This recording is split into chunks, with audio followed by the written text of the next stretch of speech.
বিচারের দীর্ঘসূত্রতা, খরচ ও ভোগান্তি কমাতে ঢাকা মহানগর আদালতে শুরু হয়েছে ই পারিবারিক আদালতের কার্যক্রম।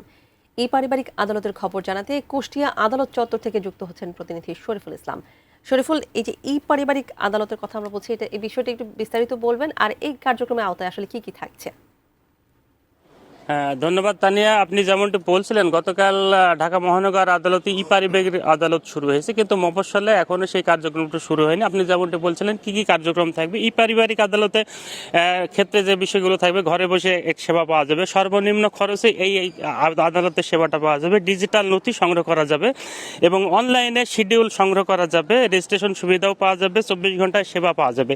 আসলে ই পারিবারিক আদালতের বিষয়টা আমি একজন আমার সাথে আছেন অ্যাডভোকেট, তিনি আসলে এই পারিবারিক আদালতটা করে থাকেন, তার কাছে শুনবো যে ই পারিবারিক আদালতের সুবিধাটা কি এবং কি কি সুবিধা পাওয়া যাবে এবং কতদিনে এই মামলাটা নিষ্পত্তি হবে। আমাদের কুষ্টিয়া আদালতের ক্ষেত্রে এটা কতদিনে চালু হতে পারে?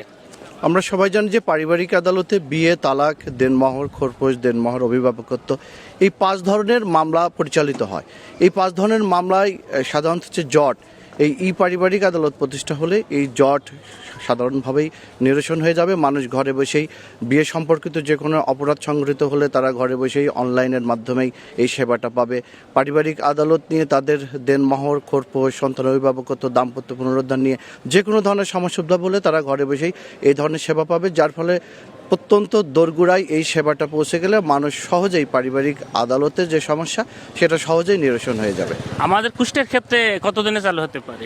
আমরা আশা করছি যে অন্তর্বর্তী সরকার যে সিদ্ধান্ত নিয়েছেন, এই পারিবারিক আদালত ইতিমধ্যে আইন উপদেষ্টা ডক্টর আসিফ নজরুল ছাড় এটা উদ্বোধন করেছেন, এটা অচিরেই এটা জেলা পর্যায়ে উদ্বোধন হবে বলে আমরা শুনেছি এবং এই উদ্বোধন হলে প্রত্যন্ত অঞ্চলের মানুষ, বিশেষ করে আমাদের কুষ্টিয়ার মানুষ এই ই পারিবারিক আদালতের মাধ্যমে যে সেবা পাবে সে সেবা সহজেই তারা মামলা মোকদ্দমা থেকে নিষ্পত্তি পাবে। হ্যাঁ, উনি যেমনটি বলছিলেন অ্যাডভোকেট সিরাজ পারামানিক, উনি এই পারিবারিক আদালতের কার্যক্রমটা চালু করে থাকেন। তিনি জানাচ্ছিলেন যে অচিরেই শুরু হবে, আর অচিরেই এই আদালতের কার্যক্রম শুরু হলে কুষ্টিয়া যে মামলা জটটা কমবে এবং মানুষের দোরগোড়ায় সেবাটা পৌঁছাবে। তো এই ছিল কুষ্টিয়া আদালত থেকে ই পারিবারিক আদালতের সর্বশেষ খবর। তানিয়া।